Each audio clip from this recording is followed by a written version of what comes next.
नमस्कार किसान साथियों, सिंह फार्मिंग चैनल पर आप सभी का बहुत बहुत स्वागत है।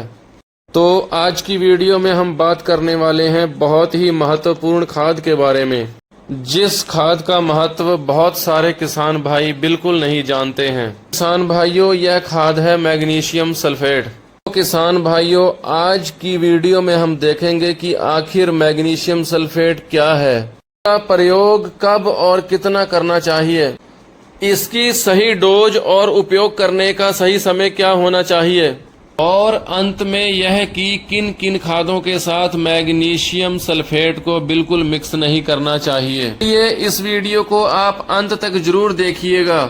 अगर आपको हमारे द्वारा दी गई जानकारी पसंद आए तो आप हमारे नए नवेले YouTube चैनल सिंह फार्मिंग को सब्सक्राइब करना बिल्कुल नहीं भूलिएगा, ताकि आपको आगे भी ऐसी तकनीकी जानकारियां समय समय पर मिलती रहें। चलिए अब हम चलते हैं वीडियो की तरफ और देखते हैं कि मैग्नीशियम सल्फेट खाद आखिर है क्या।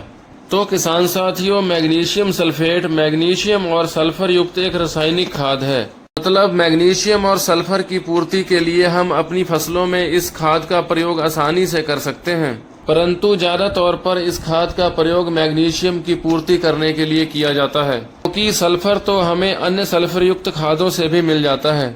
यहाँ किसान अकेले सल्फर को भी अपने खेतों में डाल सकते हैं, परंतु इसका प्रयोग हम मैग्नीशियम की पूर्ति के लिए कर रहे हैं। तो हमें पता होना चाहिए कि मैग्नीशियम हमारी फसल के लिए क्यों इतना जरूरी है और इसकी कमी के क्या क्या लक्षण हमें हमारी फसल में दिखाई दे सकते हैं। तो किसान भाइयों, सबसे पहले कैल्शियम व सल्फर के साथ साथ मैग्नीशियम भी एक सेकेंडरी पोषक तत्व है, मतलब पौधों के लिए बहुत ही जरूरी न्यूट्रिएंट्स है। पौधों में क्लोरोफिल के निर्माण के लिए मैग्नीशियम एक बहुत ही आवश्यक पोषक तत्व है, और क्लोरोफिल की कमी सीधे सीधे हमारे पौधों की फोटोसिंथेसिस प्रोसेस को इफेक्ट करती है। में कहें तो प्रकाश संश्लेषण की क्रिया को प्रभावित करती है, जिससे कि पौधों में भरपूर भोजन नहीं बनने के कारण पौधा कमजोर हो जाता है।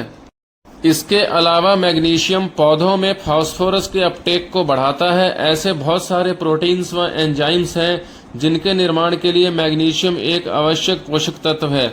किसान भाइयों, यह तो बात हो गई कि मैग्नीशियम हमारी फसलों के लिए क्यों जरूरी है, परंतु अब हमें यह कैसे पता चले कि हमारी फसल में मैग्नीशियम की कमी आई है या नहीं। तो हमें मैग्नीशियम की कमी के लक्षणों की बात करें तो वह हमेशा पौधों की निचली पत्तियों या जो पुरानी मैच्योर पत्तियां होती हैं उन्हीं में हमें दिखाई देते हैं। तो अगर आपकी फसल में निचली पत्तियों में ऐसे सिम्टम्स जैसे आप इस फोटो में देख रहे हैं, उनका भी रंग अगर पत्ती की वेन्स को छोड़कर हल्का पीला हो रहा है, तो आप समझ जाएं कि पौधों में मैग्नीशियम की डिफिशियंसी है। अब अगर आपकी फसल में मैग्नीशियम की डिफिशियंसी आ चुकी है, तो ऐसे में आप 2.5 से 3 ग्राम मैग्नीशियम का घोल बनाकर प्रति लीटर के हिसाब से अपनी फसल में स्प्रे कर सकते हैं। और अगर आप ड्रिप से खेती कर रहे हैं तो आप 2 से 3 किलोग्राम प्रति एकड़ के हिसाब से अपनी फसल की स्टेज के अनुसार ड्रिप में भी चला सकते हैं।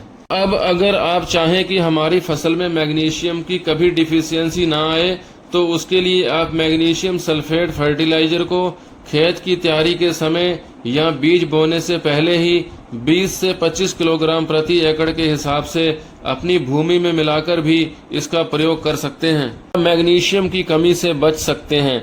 इसके अलावा भी आप समय समय पर इसका प्रयोग कर सकते हैं, जिससे कि हमारी फसलें हरी भरी व मजबूत बनी रहें।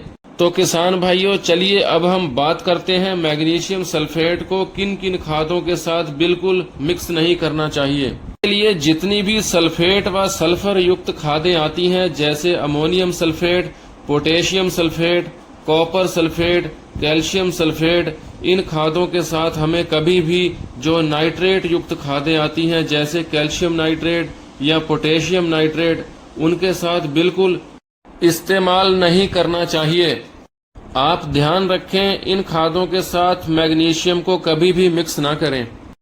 अगर आपको यह खादें अपने खेत में अवश्य देनी ही हैं, तो मैग्नीशियम व इन खादों का 10 से 15 दिनों का अंतर जरूर रखें, ताकि यह रासायनिक खादें आपस में कोई भी रिएक्शन ना कर सकें और आपको इन दोनों खादों के 100% परिणाम प्राप्त हो सकें।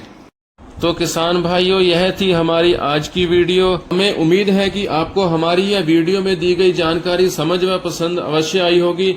आपके कोई सवाल या कोई सुझाव है तो कमेंट्स जरूर करें और ऐसी ही अधिक जानकारी के लिए हमारे YouTube चैनल को सब्सक्राइब करना न भूलें। मिलते हैं अगले वीडियो में, तब तक के लिए धन्यवाद। जय जवान जय किसान।